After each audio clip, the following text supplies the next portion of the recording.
Months later, trucks would line the frozen road outside Elias's farm before sunrise. Farmers who once refused to speak to him would wait beside empty trailers, hoping he still had something left.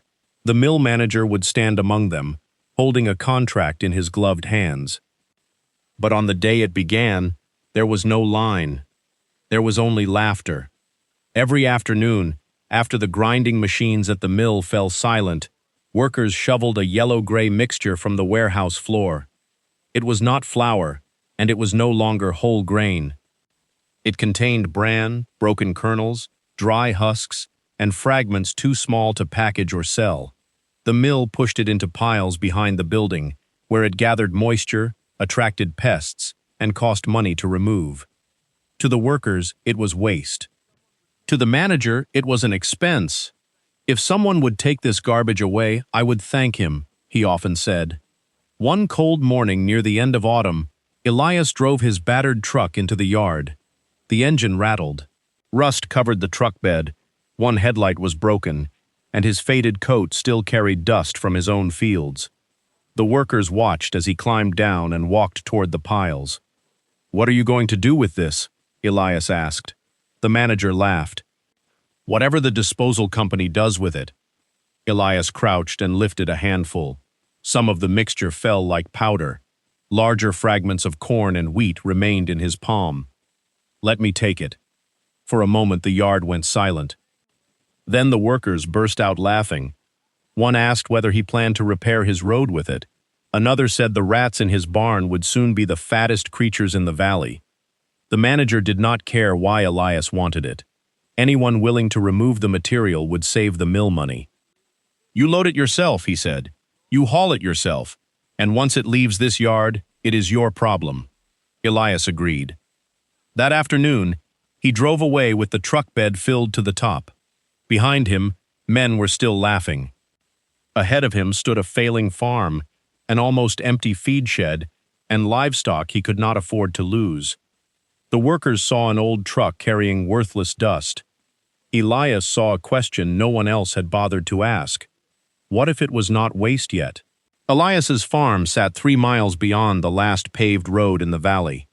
It had once belonged to his father, and before that, to his grandfather.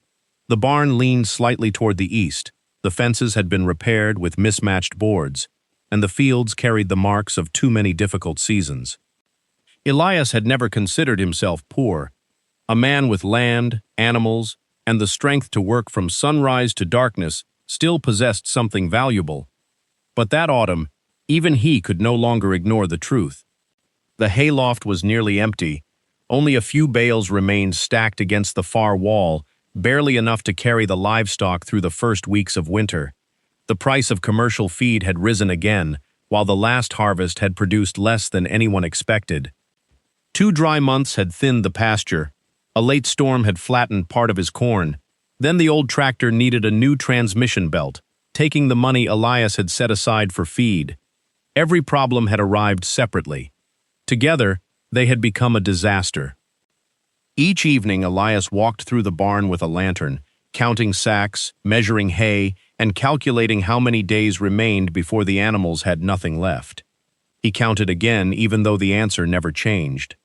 Across the valley, the larger farmers were already prepared. They had steel silos filled with grain, contracts with feed suppliers, and enough money to order another truckload whenever they needed it. Elias had none of those things. He had 12 cattle, 6 hogs, a small flock of chickens, and an unpaid bank notice folded inside the kitchen drawer. If he sold the animals before winter, he might cover part of his debt. But without them, the farm would lose its only steady source of income. If he kept them, he risked watching them grow weak when the feed ran out. His daughter, Clara, found him one night sitting alone at the kitchen table. "You have not touched your supper," she said. Elias stared at the figures written in his notebook. "We have enough for 23 days, he replied. Clara did not ask what would happen on the 24th. The next morning, Elias returned to the mill. Not because he knew exactly how to use the grain dust. Not because he was certain it would work. He returned because a desperate man cannot afford to ignore what everyone else throws away. Elias spread the first load of grain dust across the concrete floor of his old equipment shed. In the dim morning light, it looked exactly as the mill workers had described it. A worthless gray-brown powder mixed with husks, broken kernels, and tiny pieces of straw. But Elias did not see one uniform pile. He saw differences. Some sections smelled dry and sweet. Others felt damp. A few contained larger pieces of cracked corn and wheat, while the finest dust clung to his sleeves and rose into the air whenever he moved it. Clara stood at the doorway with a cloth tied over her nose. "You are not planning to feed that directly to the animals, are you?" "No," Elias answered. "Not until we know what is in it." He began with 3 old screens used years earlier for cleaning seed. The first caught pieces of string, stones, and coarse debris. The second separated the larger grain fragments. The third left behind the finest material. By midday, the original pile had become several smaller ones. That alone changed everything. The larger fragments still looked like damaged grain. The coarser brands smelled usable, but the finest dust was difficult to handle and would become dangerous if carelessly stirred into the air. Elias also knew that appearance was not enough. Material from the floor of a mill could contain moisture, mold, dirt, or other contamination. Something that seemed harmless could still make livestock sick. So he filled a few small sacks and took them to Ruth Bell, an older farmer who had mixed her own feed for decades. Ruth examined the material without smiling. "This is not a miracle," she warned him, "and it is not complete feed." She explained that grain fragments could still carry useful energy, while bran could contribute part of a ration, but no animal could live safely on an unbalanced mixture of leftovers. Different livestock required different nutrients, and spoiled material had to be rejected. Elias listened carefully. The grain dust was not food by itself. It was an ingredient. That distinction became the foundation of his plan. He would use only the clean, dry portions. He would combine them with hay and other available feed instead of replacing everything at once. The questionable material would never enter the trough. As Elias returned home, the sacks in his truck seemed different from the loads he had collected before. The mill had thrown away a problem because it saw only a pile. Elias had begun to see separate materials, separate risks, and separate possibilities. For the first time, the dust was no longer worthless. But it was still far from being safe. For 3 days, Elias worked inside the shed, separating the clean grain fragments from the damp and questionable material. Then he made his first mixture. He combined cracked grain, coarse bran, chopped hay, and a small amount of water to keep the dust from rising. The mixture looked rough, but it smelled fresh enough. Elias believed he had finally found a way to stretch the little feed he had left. Clara watched as he filled 2 troughs. "Are you sure about this?" she asked. Elias hesitated. "No," he admitted. "That is why we are starting small." He offered the mixture only to a few animals and kept the rest of the herd on their normal ration. At first, the cattle sniffed it cautiously. One stepped back. Another took a mouthful, chewed slowly, and returned for more. By evening, Elias allowed himself to feel hopeful. But the following morning, something was wrong. The mixture left inside the storage barrel had become warm. Moisture had collected along the wooden sides, and the sweet smell had turned sour. Small clumps had formed beneath the surface. Elias pushed his hand deeper into the barrel and pulled it back immediately. The center was hotter than it should have been. He had added too much water and stored the mixture before it had cooled and dried. Trapped moisture had begun changing it faster than he expected. Elias carried every barrel outside and dumped the contents into an empty section of the yard. Nearly half of the usable material from his first load was gone. The loss hurt more than he admitted. He had spent fuel transporting it, hours separating it, and money repairing the old screens. Worse, the farm now had even fewer days before the remaining feed ran out. News of the failure reached the mill by afternoon. When Elias returned for another load, one worker pointed toward his truck and laughed. "Coming back for more expensive garbage?" Even the manager shook his head.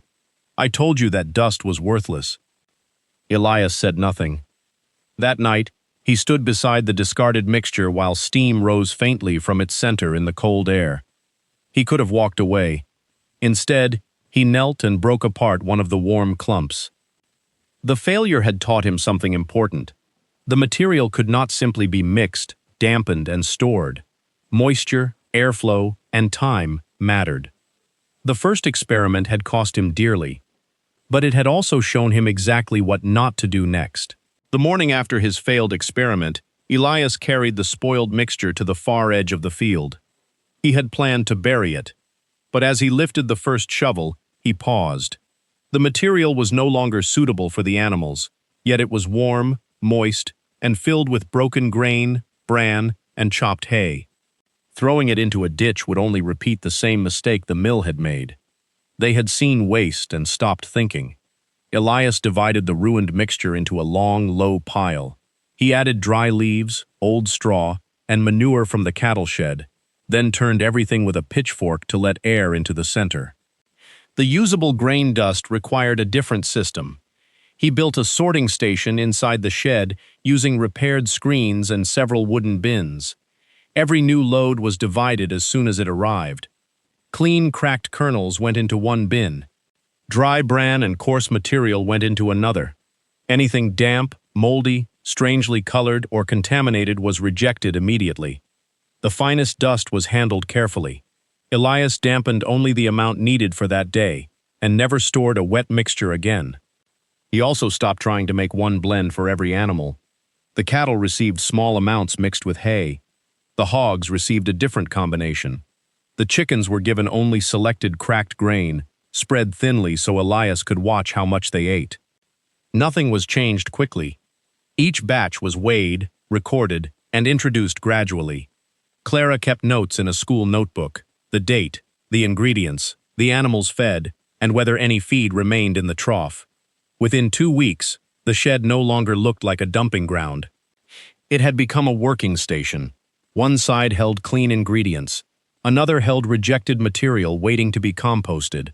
Barrels were labeled, tools were hung on the wall, and every load followed the same path from truck to screen to storage. The spoiled pile outside also began to change. Its sour smell faded. Steam rose when Elias turned it in the cold morning air. Beneath the surface, the material darkened and slowly lost the appearance of grain dust. Clara watched him break apart a warm handful. So even the bad batch is useful now? Elias looked toward the animals, then toward the compost pile. Only if we give it the right job. The mill had treated everything as one worthless product. Elias was building value by separating it. Some of it could help feed the animals. Some of it could help feed the soil. And for the first time, his plan no longer depended on a single desperate experiment. It had become a system. 3 weeks after Elias reorganized the shed, the first real signs began to appear. They were not dramatic. No animal doubled in size overnight. No empty feed bin suddenly became full.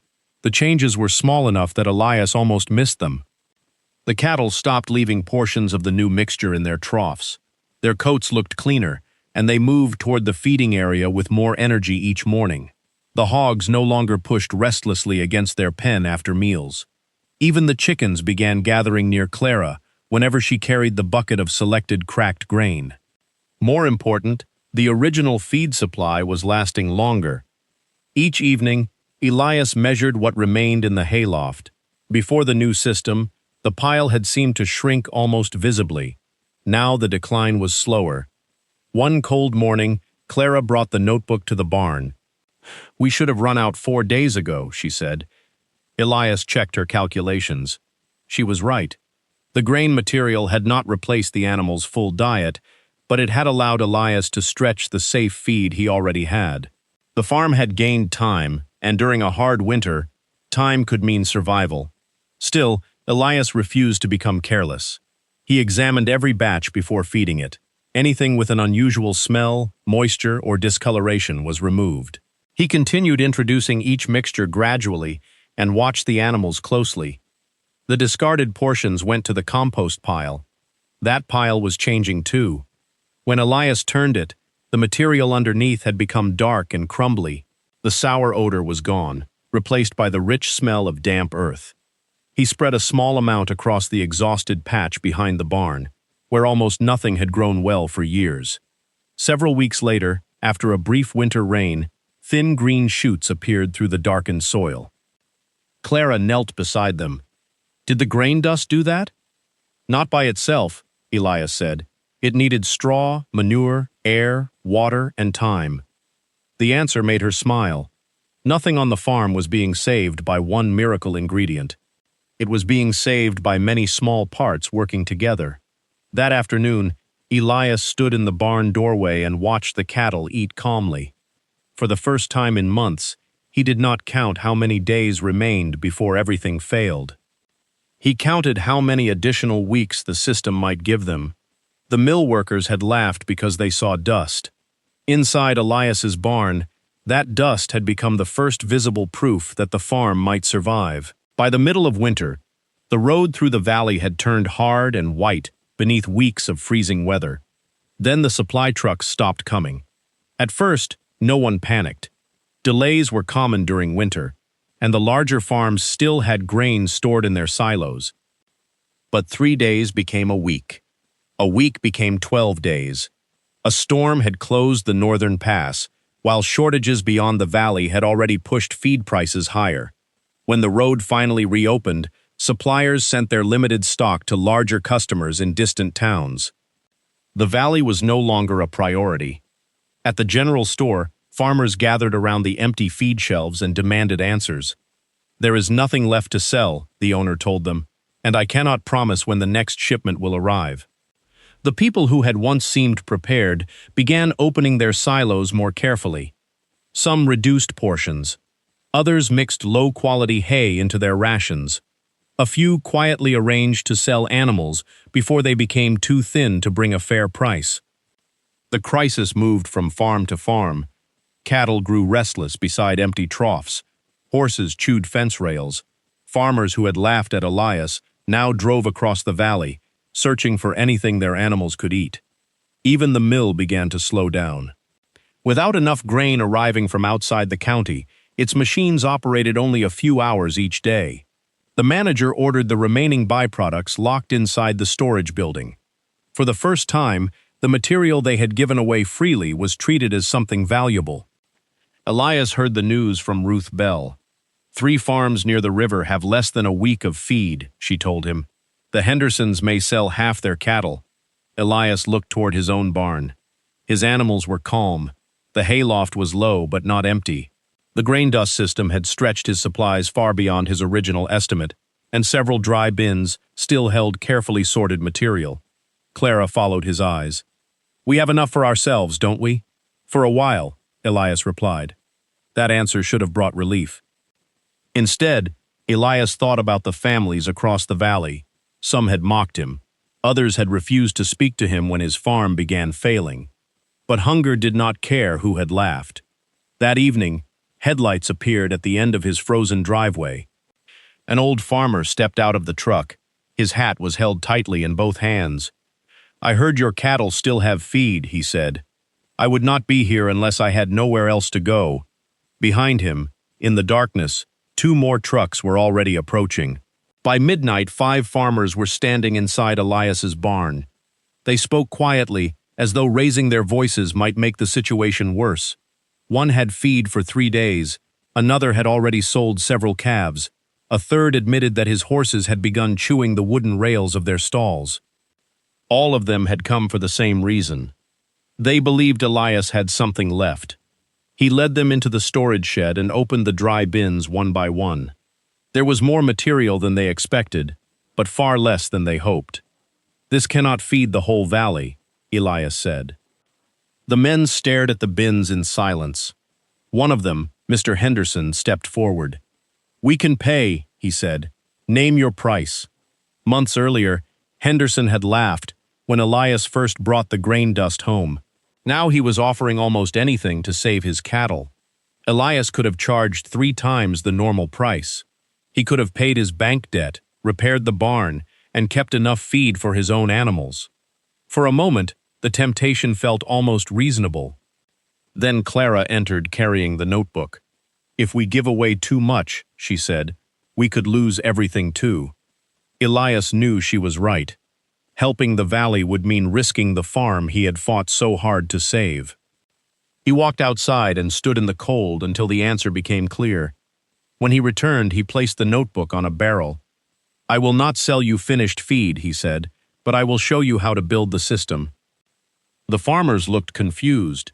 Elias explained that each farm would have to contribute something: hay, straw, clean grain fragments, labor, barrels, or transportation. Every load would be inspected and separated.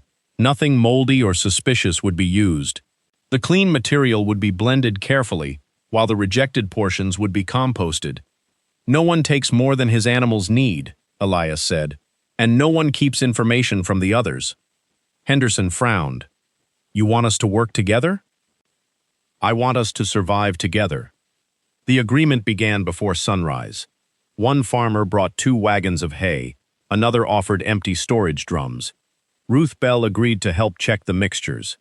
Clara began recording every contribution and every portion distributed.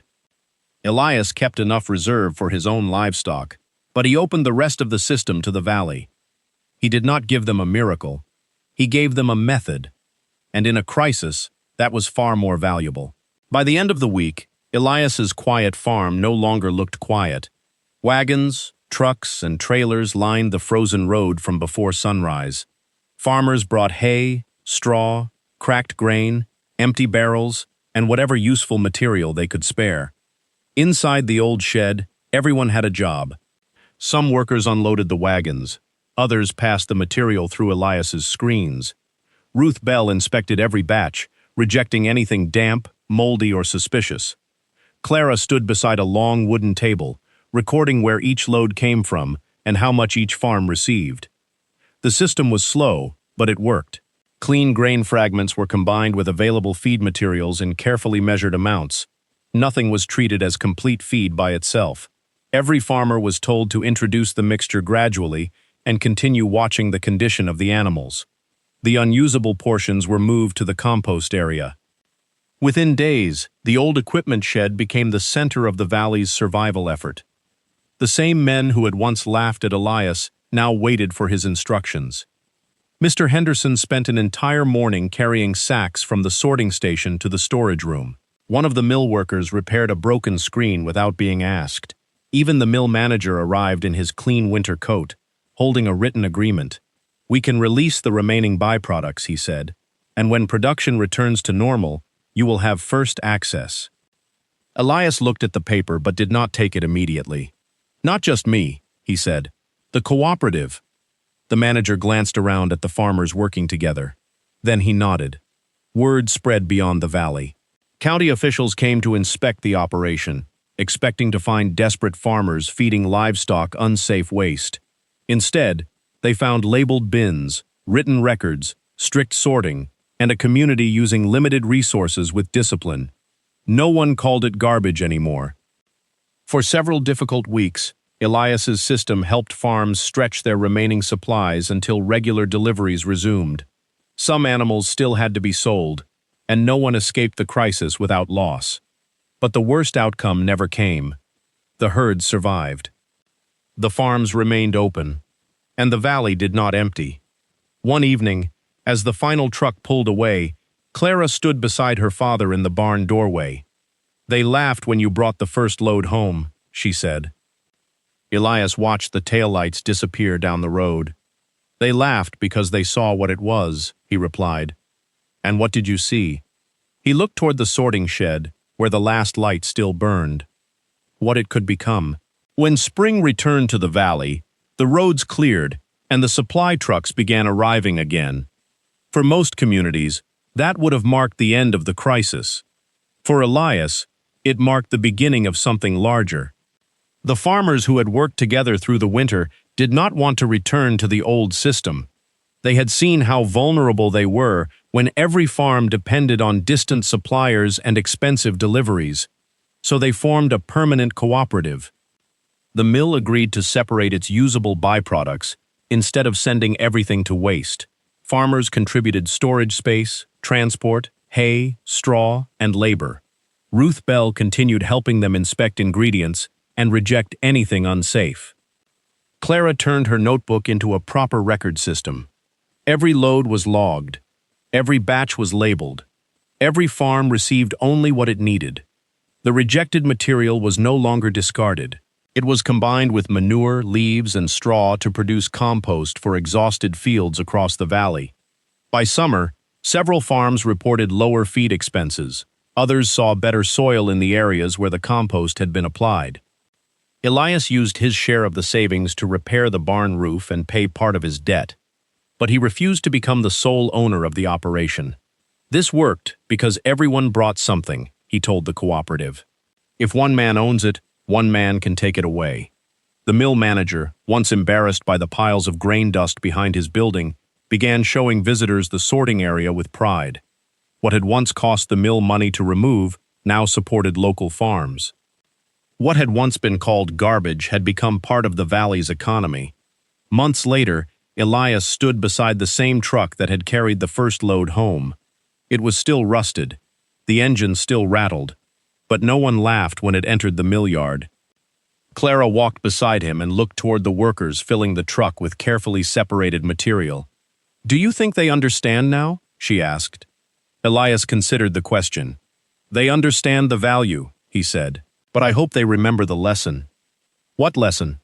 He looked across the valley, where green fields stretched between the farms that had nearly disappeared. "Most things are not worthless," he said. "They are only waiting for someone to give them the right purpose.